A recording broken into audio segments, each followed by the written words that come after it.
Well, despite rain in the forecast, this summer is expected to be another hot one and drier. And that's bad news for Central Texas's water. And just last month, the Edwards Aquifer Authority briefly moved to stage 5 water restrictions. And now another water resource, Canyon Lake, is facing some dry days. KXAN's Eric Henriksen takes an in-depth look at a shocking revelation. The total flow over the last 5 years is the lowest river levels we've seen in the hill country since record keeping began over 100 years ago.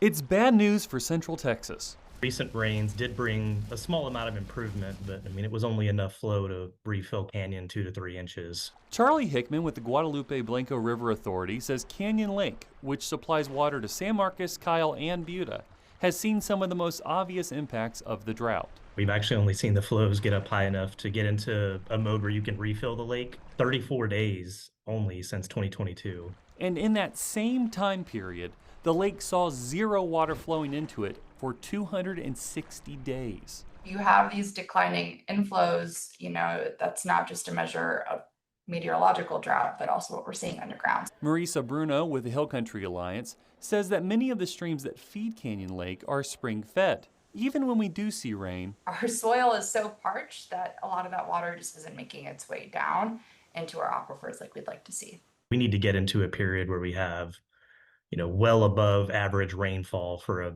a longer period of time to get some relief from the drought. Whereas the Highland Lakes need rain in places like Fredericksburg to refill, Canyon Lake needs a downpour further west in Kerrville. We've been making minimum releases for water supply for a few years now. Canyon Lake is currently 45% full. We're well positioned to endure another year of drought, but hope that's not the reality that we experience. Eric Henriksen, KXAN News. And Canyon Lake isn't the only one in the area that's facing issues. Currently, Lake Buchanan is 11 feet below average this time of year and 60% full, while Lake Travis is 31 feet below average, making it 44% full.